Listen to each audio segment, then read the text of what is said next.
a'malina may yahdihillahu fala mudhillalah wa may yudlil fala hadiyalah.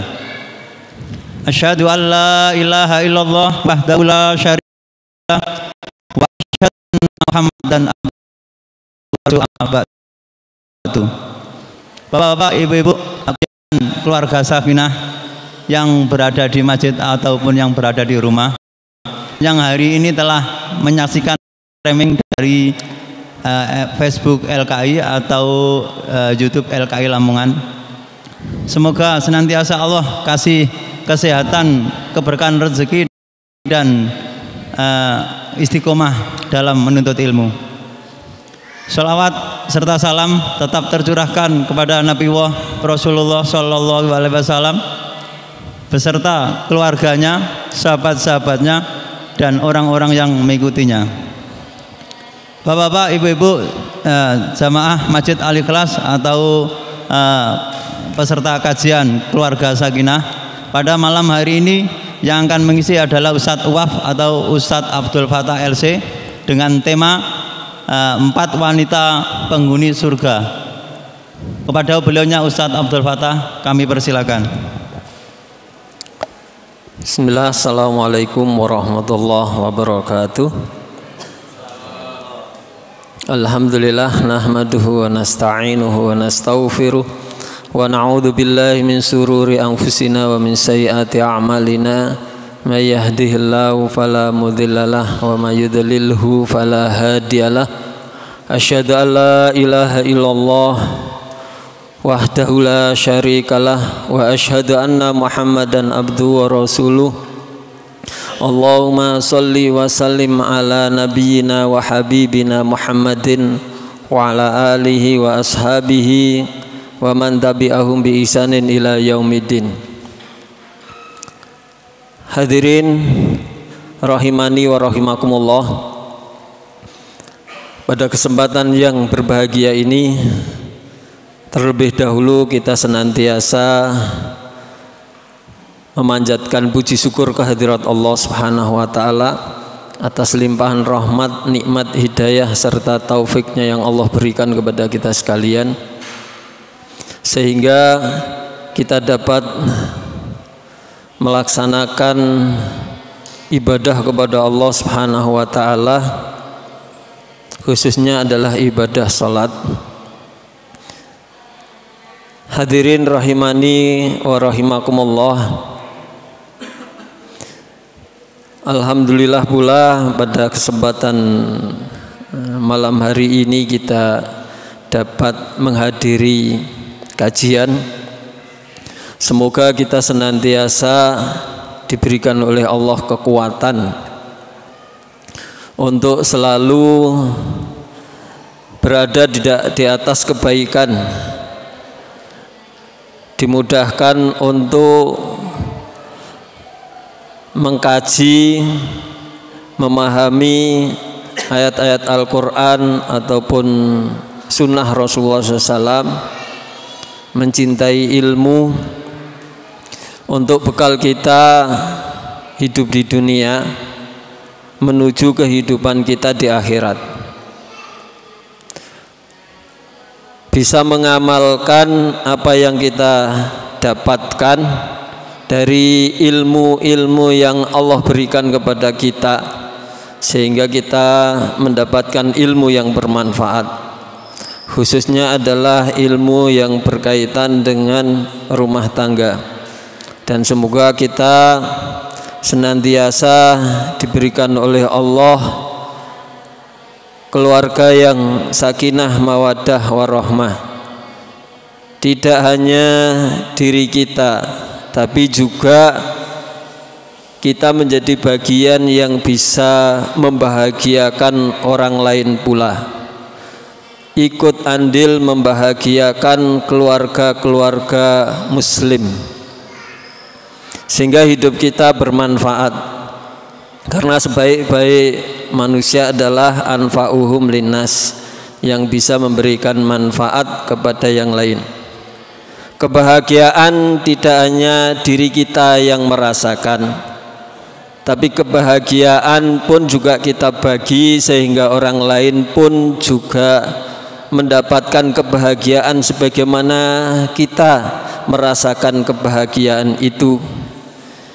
Kita kuatkan jalinan ukhuwah Islamiyah dengan saudara-saudara kita yang lain, sehingga apabila kita bahagia, mereka juga bahagia. Ketika kita melihat saudara kita susah, kita ikut menghibur diri, menghibur mereka agar mereka pun juga terhibur dan dihindarkan dari segala kesedihan, kesusahan. Hadirin rahimani wa rahimakumullah, khususnya untuk membangun suatu peradaban atau lingkungan atau masyarakat yang baik, maka Islam sangat memperhatikan terhadap urusan kaum wanita, bahkan sangat memuliakan kaum wanita. Berbeda dengan zaman jahiliyah dulu yang kurang perhatian terhadap wanita, bahkan malu ketika memiliki anak wanita. Justru di dalam Islam memulai peradaban yang baik justru dengan cara memuliakan kaum wanita. Ada pepatah mengatakan, al-ummu madrasatul ula, idza a'atta syu'ban tayyibal a'raq. Ibu adalah merupakan madrasah pertama kali. Apabila kita menyiapkan ibu dengan baik, maka kita telah menyiapkan suatu bangsa yang maju dan punya peradaban yang baik. Karena itu pada kesempatan malam hari ini kita akan mengupas beberapa ciri wanita ahlul jannah, penduduk surga, berdasarkan riwayat bahwa Rasulullah SAW bersabda, ala uhbirukum binisaikum min ahlil jannah.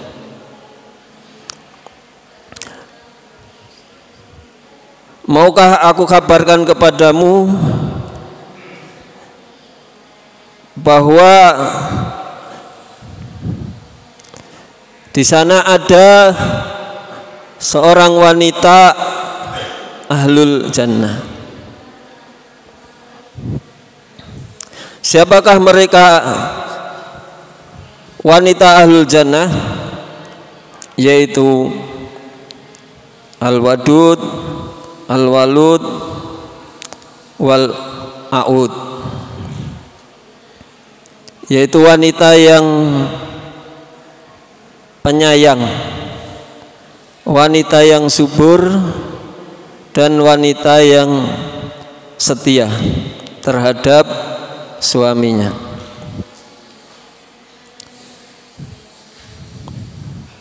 Siapakah wanita yang setia pada suaminya? Yaitu idza adat au udiyat, apabila ia menyakiti suami atau disakiti suami, maka dia akan datang kepada suaminya dengan meletakkan tangannya di tangan suaminya sambil ia berkata, wallahi la adzuku ghamdan hatta tardo anni. Demi Allah, aku tidak bisa memejamkan mata sehingga engkau ridho kepadaku. Hiya fil jannah, hiya fil jannah, hiya fil jannah. Dia di surga, dia di surga, dia di surga, sampai Rasulullah menyebut 3 kali. Hadirin rahimani wa rahimakumullah.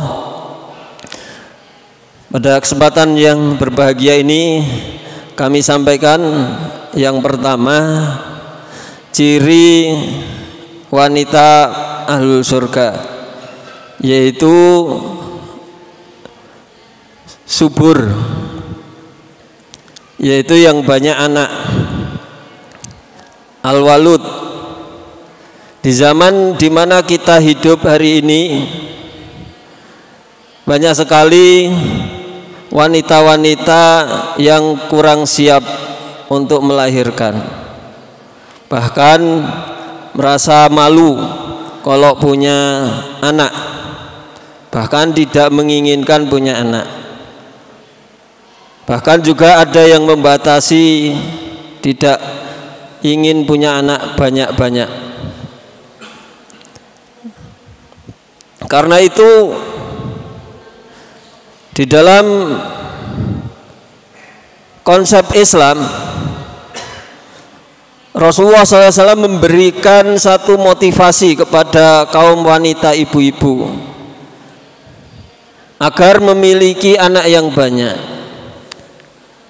dengan sabdanya, tazawwadu al-walud wal wadud fa inni mukatsirum bikumul umam. Wahai para laki-laki, para suami, hendaklah kalian menikah dengan wanita yang banyak anak dan penyayang, karena sesungguhnya aku bangga dengan banyaknya jumlah umatku. Jadi kenapa kita harus banyak punya anak? Karena Rasulullah tadi mengatakan bahwa Rasulullah akan bangga dengan banyaknya umatku, bukan malah membatasi anak. Bukan hanya dengan 2 anak cukup atau 1 anak cukup. Ini adalah program Yahudi yang menginginkan umat Islam itu tidak ingin menjadi umat yang banyak.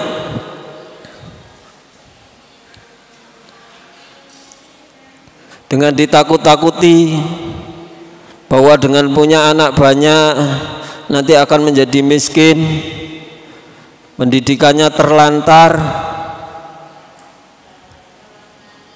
Padahal tidak demikian. Allah yang mengatur rezeki kepada manusia.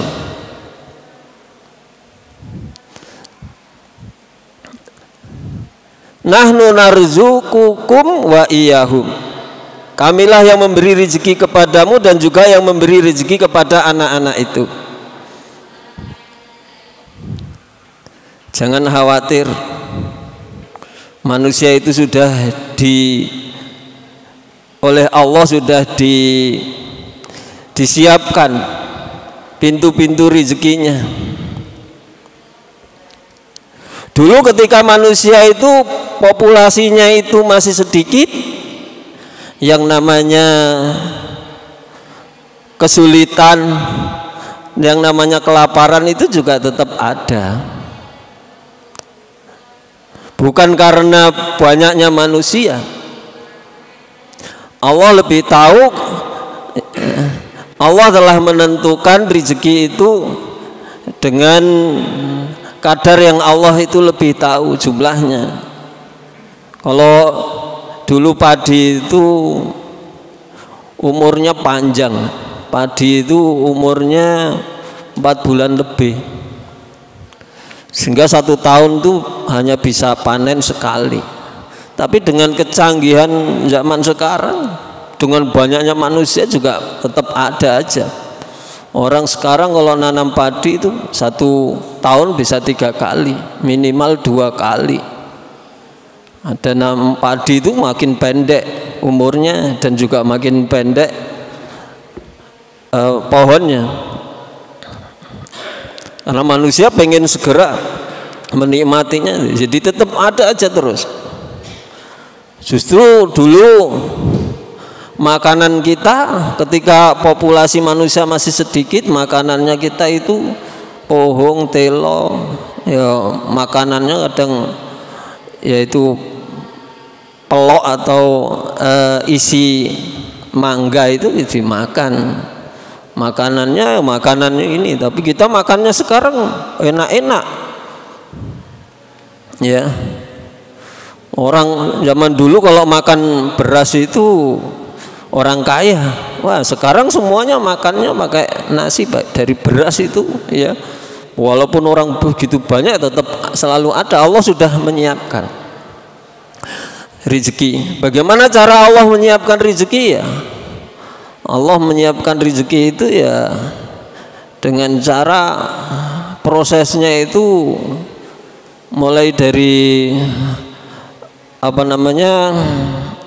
fa arsalna riyaha lawaqih, Allah mengirim angin, ya Allah mengirim angin dengan tiupannya dalam rangka untuk mengawinkan. Yang mengawinkan pohon-pohon tumbuhan itu kan angin.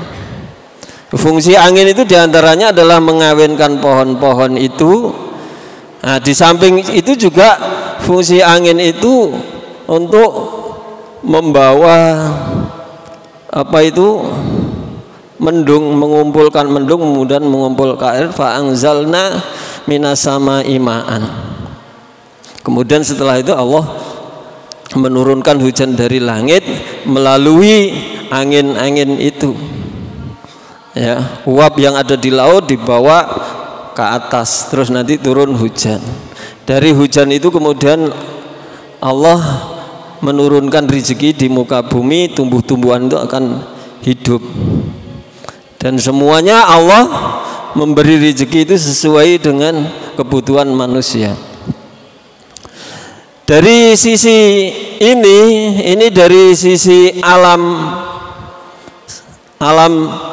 ya, dari sisi kauniyah seperti itu. Dari sisi yang lain Allah juga memberi rezeki kepada manusia, kepada wanita dari berbagai arah. Ya, makanya jadi seorang wanita itu sebenarnya enak karena hidupnya itu ditanggung oleh 4 orang. Pertama, wanita ini sejak masih kecil ditanggung oleh bapaknya. Setelah dewasa, wanita ini menikah, maka akan ditanggung oleh suaminya biaya hidupnya. Kalau nggak ada bapaknya, terus nggak ada suaminya, maka wanita akan dibiayai oleh anak laki-lakinya. Kalau ini nggak ada, ayah nggak ada, terus suami sudah nggak ada, terus anak laki-laki juga nggak ada, maka dia akan dibiayai hidupnya oleh saudara laki-lakinya. Maka di dalam Islam itu bagian laki-laki 2 dibanding 1. Itu karena laki-laki itu memiliki tanggung jawab yang sangat besar, punya menanggung 4 wanita, yaitu menanggung wanita anaknya sendiri, anak perempuan kandungnya, menanggung istrinya, menanggung beban saudara perempuannya, dan menanggung ibunya. Kalau 4 ini tidak ada, bagaimana? Allah masih membuat suatu cara yang lain untuk membiayai, untuk memberi rezeki kepada mereka. Melalui apa? Melalui kaum muslimin dengan sabdanya Rasulullah, as-sa'i alal armalati wal miskina kal mujahid fi sabilillah. Wa ahsabu qala kal qaim la yaftur wa kal qaim la yaftur wa qasaim la yuftir. Jadi asayal al-marati, seseorang yang menjamin biaya hidup kepada para janda, ya, para janda atau fakir miskin, berarti anak-anaknya. Barang siapa yang menolong janda, maka pahalanya adalah seperti seorang mujahid fisabilillah. Dan aku mengira, kata Abu Hurairah yang meriwayatkan hadis ini, Rasulullah mengatakan seperti seorang laki-laki yang sholat tidak pernah berhenti, dan seperti orang yang puasa di siang hari yang tidak pernah berbuka. Ya. Namanya puasa itu berat ya, puasa yang bersambung, habis sholat, habis puasa Ramadan kemudian disambung dengan puasa 6 Syawal. Itu kan berat, apalagi bagi wanita berat lagi, karena apa? Wanita itu di samping puasa sunnah 6 Syawal Ramadan, dia juga punya beban qadha puasa, tambah lebih berat lagi. Beratnya puasa sambung dari Ramadan kemudian ke Syawal itu terasa berat sekali.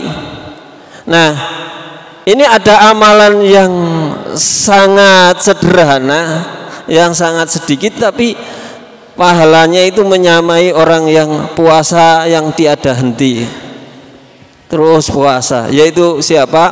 Orang yang menjamin biaya para janda.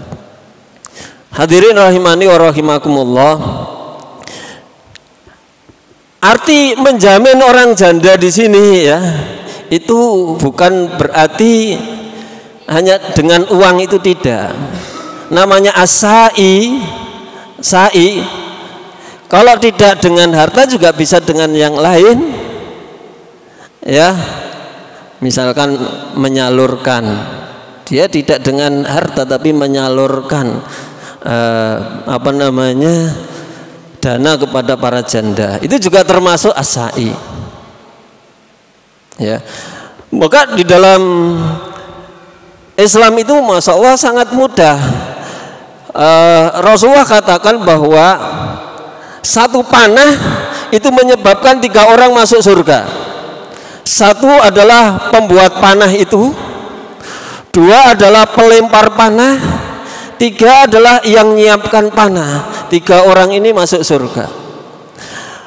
Kemudian ada orang yang masuk surga karena janda, tidak hanya yang mengeluarkan dana kepada janda, tapi juga penyalur janda. Dan orang yang mengurusi urusan janda juga termasuk as-sa'i ala al-mar'ati. Misalkan kita datang, kita tanya, ya, apa ada genteng yang perlu diperbaiki, yang rusak. Ini kan pekerjaan laki-laki. Janda kan juga butuh orang yang naik genteng bocor, itu anaknya pergi ke sekolah, kita ampiri. Itu juga as-sa'i alal al-mar'ati. Jadi luas sekali as-sa'i alal al-mar'ati. Iya, kemudian butuh ke rumah sakit, kita carikan mobil, atau kita, pokoknya kita urus gitu ya, mengurus para janda dan keperluannya para janda, semua itu adalah bagian daripada pintu-pintu surga. Nah, jadi wanita di dalam Islam itu sudah disiapkan oleh Allah rezekinya sedemikian rupa dari berbagai pintu.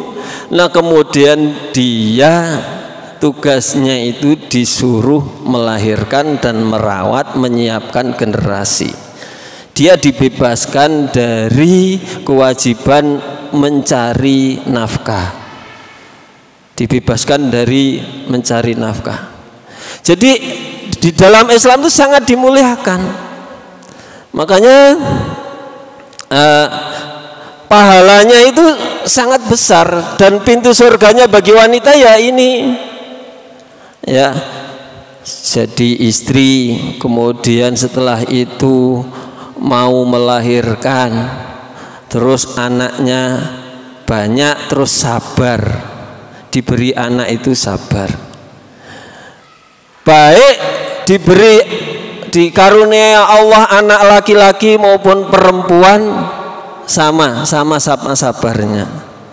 Nah, Rasulullah SAW bersabda, ya ini buat motivasi bagi kita semua, suami dan para istri, ya, bahwa anak itu adalah pintu kita untuk masuk surga.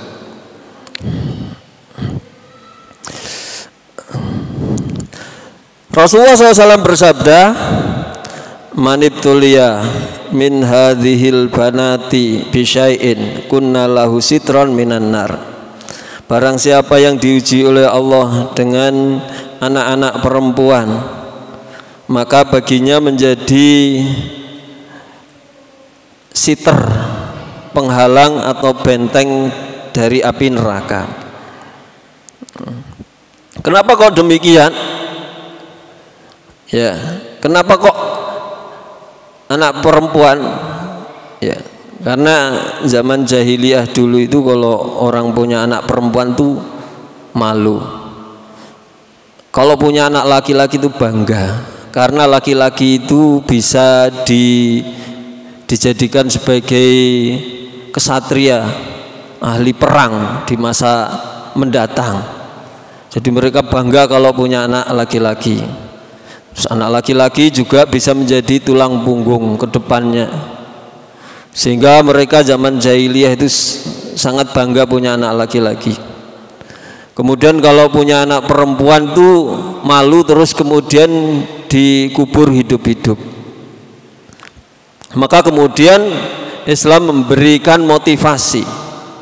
Itu bagian dari karunia Allah yang harus disyukuri. Jangan sampai disepelekan anak perempuan. Maka Rasulullah SAW bersabda, mangkanat lahu unsa, barang siapa yang dikaruniai oleh Allah anak perempuan, falam ya'idha walam yahinha walam yu'thar waladahu alaiha, barang siapa yang diberi anak perempuan kemudian tidak menyakitinya dan tidak menghinakannya dan tidak membeda-bedakan dengan anak laki-laki, jadi mengistiwakan anak laki-laki, kemudian kalau diberi anak perempuan itu penuh dengan penyesalan. Kalau tidak ada tiga hal ini, tidak menyakiti, tidak menghinakan, tidak mengistimewakan dengan anak laki-laki, maka adkhalallahul jannah, maka Allah akan memasukkannya ke dalam surga. Maka intinya itu adalah rasa syukur kepada Allah Subhanahu wa taala. Baik laki-laki maupun perempuan, semuanya adalah karunia dari Allah Subhanahu wa taala yang harus disyukuri. Karena itu sebagai ciri-ciri daripada wanita yang solihah adalah yaitu al-walud wal-wadud. Al-walud itu adalah banyak anak, al-wadud itu memiliki rasa kasih sayang, mau mendidiknya, mau membesarkannya, ya, tidak menghinakannya, memberi minum, memberi makan kepada mereka sampai besar, sampai ia menikah. Ya. Hadirin rahimani wa rahimakumullah. Ini perlu kami tegaskan karena di zaman fitnah yang seperti ini banyak wanita yang enggan untuk melahirkan. Enggan untuk melahirkan karena itulah Allah memberikan pahala yang sangat besar kepada orang yang melahirkan, sebab orang melahirkan itu ada resikonya. Ya, resiko secara fisik ya. Wanita itu kalau sudah nikah terus punya anak itu kan, kalau nanti hamil itu kan kecantikannya berkurang. Tambah anak itu tambah melar perutnya, tambah semakin gemuk. Masa-masa banyak melahirkan itu perempuan itu tambah semakin gemuk, bukan tambah semakin kurus. Berarti itu berisiko kepada postur tubuhnya, keindahan tubuhnya sudah makin berkurang, semua melar. Beda kan dengan laki-laki. Kalau laki-laki itu gemuk itu kan karena banyak makan, karena males gerak, kurang gerak, males ibadah, ya, kurang olahraga. Ini kalau laki-laki. Beda dengan perempuan. Perempuan itu melar perutnya makin gemuk dikarenakan banyak punya anak. Karena itu perlu dimotivasi tersendiri bahwa punya anak itu pahalanya sangat besar. Makanya di dalam hadis itu ada suatu sifat yang tercela bagi seorang laki-laki, yaitu samin, gemuk. Ya, akan ada di zaman nanti di mana zaman itu tampak laki-lakinya itu gemuk. Gemuk karena banyak berpoya-poya, banyak minum khamr, ya, banyak makan dan malas beribadah kepada Allah Subhanahu wa taala. Nah, itu. Nah, jadi gemuknya wanita karena banyak melahirkan itu berpahala. Itu tidak tercela, bahkan ini bagian daripada ahlul jannah yang mau melahirkan. Jadi kalau punya istri, seneng punya anak, seneng hamil, seneng melahirkan, berbahagialah suami-suami yang memiliki istri yang seneng sekali melahirkan. Maka dari itu, ya, sampai Rasulullah SAW menyebutkan bahwa orang melahirkan dan mati karena melahirkan itu termasuk ajrun syahid, pahala mati syahid. Asyuhada'u sab'ah. Orang syahid itu siwa al-qatl, selain daripada berperang di jalan Allah itu ada 7. Nah, yang ketujuhnya itu adalah wanita yang melahirkan. Masya Allah, itu ya, itu. Nah, jadi di dalam konsep Islam itu justru malah wanita ini memang dimotivasi untuk mau melahirkan, senang melahirkan, mensyukuri melahirkan seorang anak, bukan malah membatasi sehingga banyak generasi-generasi yang lahir itu lahir dengan tidak diharapkan. Maksudnya kok tidak diharapkan itu gimana? Orang kepengen belum pengen punya anak tapi kok ya hamil gitu loh ya, gitu. Jadi nggak diharapkan, ya, nggak menginginkan punya anak tapi dengan takdir Allah tetap hamil, minum pil, menggunakan KB dengan berbagai macam cara untuk mencegah kehamilan, tapi juga tetap hamil, tetap melahirkan. Ya, Sama seperti itu hari ini, ya. Itu. Nah, ini program daripada Yahudi yang mengkabehkan umat Islam, tetapi memprogramkan untuk banyak anak kepada yaitu orang-orang Yahudi dan Nasrani. Malah mereka itu memberikan motivasi untuk banyak anak. Malah di dalam Islam sendiri Nabi menyuruh untuk ini mukatsirum bikulmul umam, malah di dalam Islam sendiri malah diprogramkan 2 anak cukup. Ya tidak benar itu kalau 2 anak cukup. Ya. Ya. Jadi ya, wanita ahlul jannah itu ya senang melahirkan dan juga senang mendidiknya, memberi makan, memberikan kasih sayang, tidak menyakitinya dan tidak menghinakan anak-anaknya, membesarkannya. Ya. Hadirin rahimani wa rahimakumullah.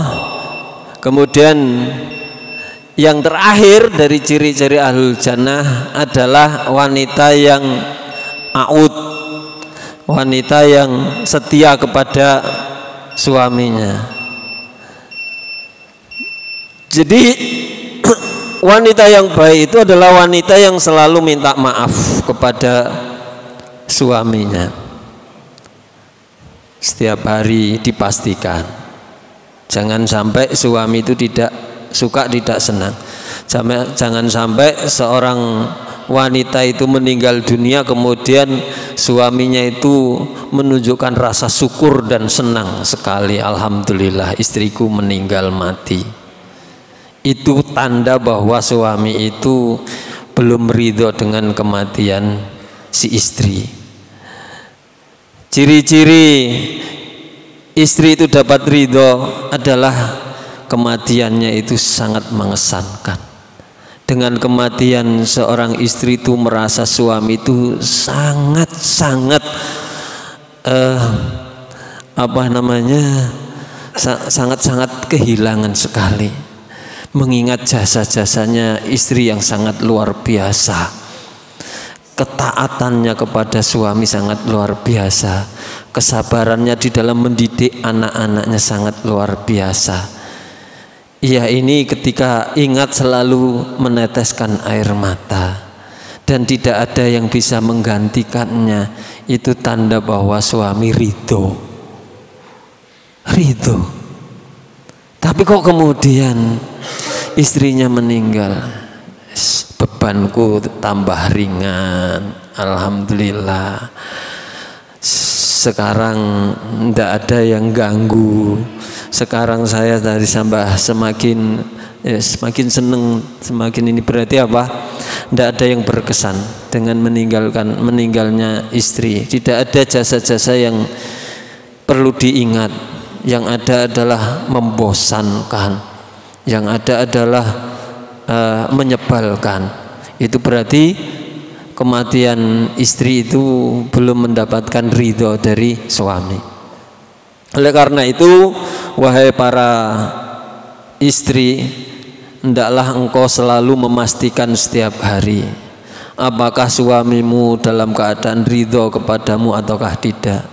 Hendaklah kamu selalu meminta maaf, baik kamu itu dalam keadaan salah atau tidak, baik dalam keadaan suamimu yang benar ataupun suamimu yang salah. Hendaklah wahai wanita, pastikan dirimu bahwa sejak kamu menikah, maka pintu surgamu adalah suami. Sejak kamu nikah berarti tiket VIP-mu adalah suami.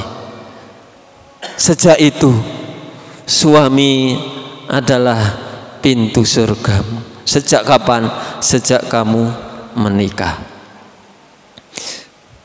Demikian yang bisa kami sampaikan.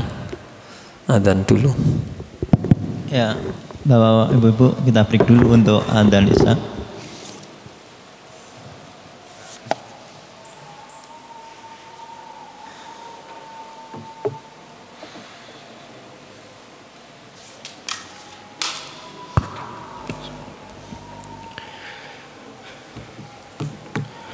Allahu Akbar, Allahu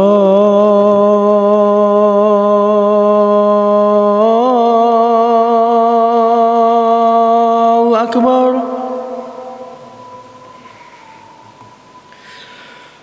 Allahu Akbar, Allahu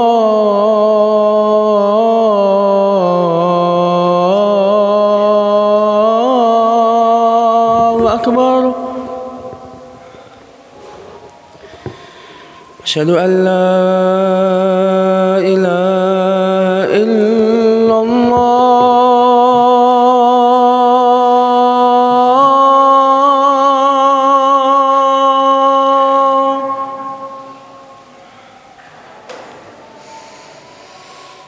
Asyhadu an la ilaha illallah.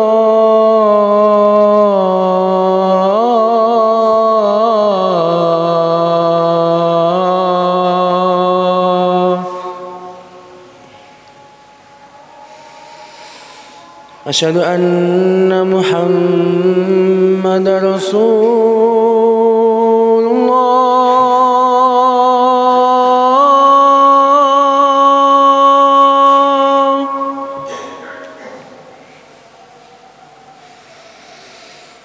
Asyhadu anna Muhammadar Rasulullah.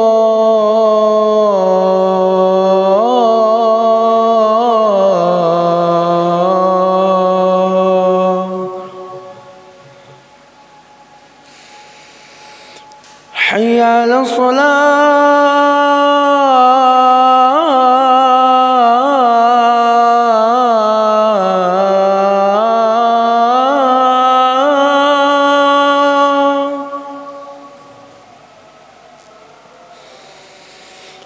Hayya 'alas salah.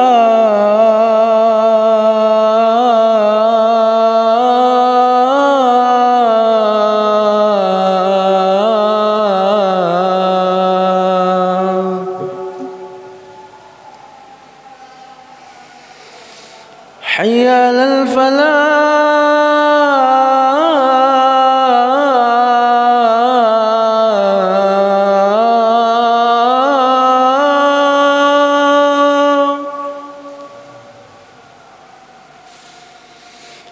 Hayya 'alal falah.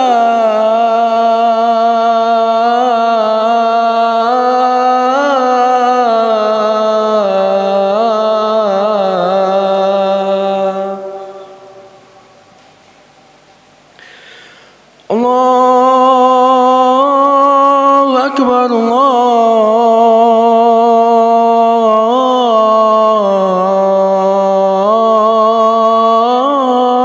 Akbar.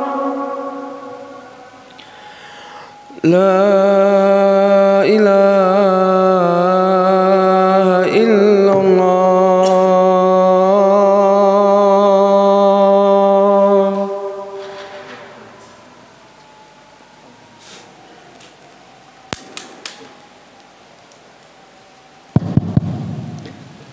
Demikianlah Bapak-bapak, Ibu-ibu yang disampaikan oleh Ustadz Abdul Fattah tentang ciri-ciri wanita penghuni surga. Monggo Bapak Ibu, barangkali ada yang ditanyakan, kami persilakan. Yang pertama adalah Bapak Agus. Ada lagi?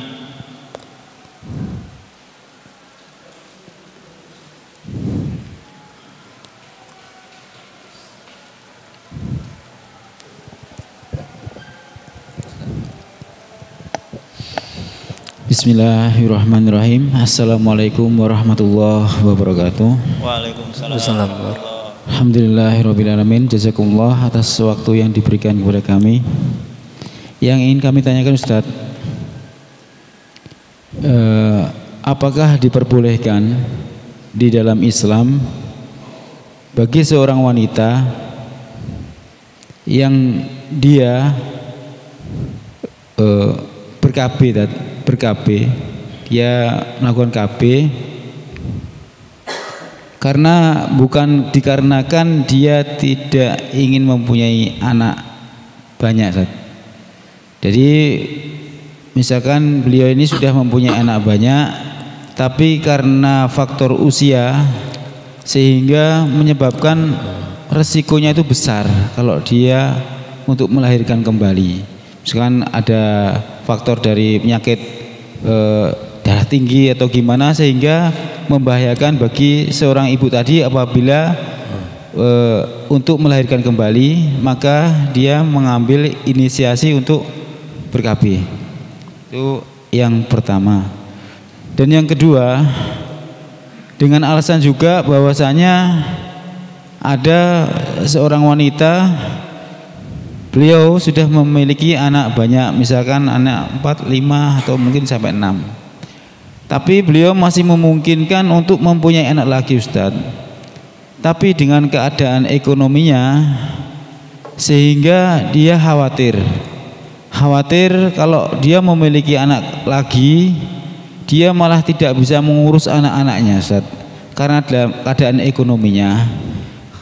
Maka yang dia niatkan, dia itu ingin membesarkan anak-anaknya dulu itu dengan memberikan pendidikan yang cukup, memberikan kebutuhannya dan kesehariannya yang cukup, sehingga tidak akan menimbulkan fitnah. Yang dikhawatirkan kalau nanti dia mempunyai anak lagi sedangkan ekonominya tidak mendukung, nanti malah akan menyebabkan fitnah, Ustaz. Apakah hal-hal yang seperti ini itu dari dalam Islam diperbolehkan? Jazakumullah, Ustaz. Assalamualaikum warahmatullahi wabarakatuh. Bismillahirrahmanirrahim. Wala haula wala quwata illa billah. Tentang hukum KB, bahwa yang ada di dalam Islam itu adalah tangdhimun nasl, mengatur kelahiran. Yang dilarang adalah membatasi kelahiran, mengatakan sekian cukup, dengan ini cukup. Tidak demikian, tapi mengatur jarak kelahiran itu diperbolehkan dengan beberapa alasan. Di antaranya ingin memaksimalkan di dalam pengasuhannya, di dalam menyusuinya, agar anak itu mendapatkan hak susuan itu secara sempurna, yaitu wa fisaluhu fi amaini, menyapihnya ketika umur 2 tahun. Kalau belum 2 tahun, baru 1 tahun, terus sudah hamil, akhirnya untuk membagi susu antara yang ada di dalam dengan di luar itu kesulitan, pasti harus ada yang dikorbankan. Maka untuk alasan ini, maka diperbolehkan untuk memaksimalkan pengasuhan dengan menjaga jarak, bukan membatasi. Berbeda dengan membatasi. Kalau membatasi itu yang namanya tadi KB. Adapun KB karena alasan kesehatan, alasan yang sudah tidak memungkinkan untuk hamil yang sekian, karena harus setiap melahirkan itu tidak bisa lahir secara normal, sehingga harus dioperasi, dan operasi itu sudah melebihi batas kemampuan secara medis, itu membahayakan bagi ibu. Maka kemudian istilahnya diangkat rahimnya, atau istilahnya diikat, yaitu salah satu dari anggota rahimnya itu ada yang diikatnya, yaitu tuba folopinya diikat. Nah, itu tidak mengapa karena alasan kesehatan, itu yang karena KB, ya. Adapun mengatur kelahiran, ya, jangan menggunakan seperti spiral. Kenapa jangan menggunakan spiral? Karena ketika memasang spiral itu harus mengorbankan aurat, mesti terlihat auratnya, ya. Atau dengan pil, jangan menggunakan pil, namanya pil KB, karena itu sama dengan membunuh benih, ya. Maka yang ada adalah dengan cara azl yang sudah dibolehkan di dalam syariat untuk mengatur, ya, mengatur kelahiran, mengatur kelahiran. Apa itu azl? Azal adalah mengeluarkan sperma di luar sumur, itu azl, ya. Jadi dengan alasan membatasi mengatur itu, asal tidak dengan alasan karena takut miskin, nah ini yang tidak diperbolehkan. Berarti ini namanya berprasangka buruk kepada Allah, karena keyakinannya terhadap sang pemberi rezeki yaitu Allah menjadi rusak dengan keyakinannya. Seolah-olah dia yang memberi rezeki, seolah bapak itu yang memberi rezeki, seolah-olah orang tua itu yang memberi rezeki, padahal sebenarnya bukan. Masing-masing sudah diberi oleh Allah rezeki dengan caranya Allah sendiri. Allah lebih tahu bagaimana Allah memberi rezeki kepada mereka anak-anak itu, ya. Karena itu banyak penyesalan di kemudian hari ketika orang tua benar-benar membatasi kelahiran, ternyata di kemudian hari dia menjadi kesepian karena anaknya sedikit. Berbahagialah yang diberi oleh Allah karunia anak banyak, karena anak itu juga rezeki, karena anak itu juga karunia Allah. Berbahagialah orang tua yang diberi anak-anak yang banyak dan anak-anak tersebut soleh dan soleha. Semua anak-anak yang soleh dan soleha yang banyak sekali itu masing-masing memiliki kelebihan sendiri-sendiri dan semuanya sama-sama mendoakan orang tua.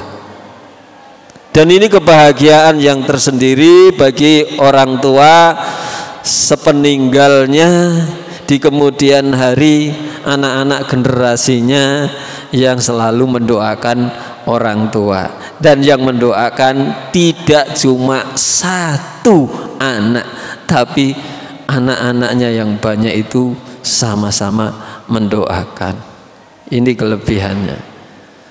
Iya, sekian. Ya, satu lagi, barangkali bapak-bapak, ibu-ibu ada yang dipertanyakan, monggo.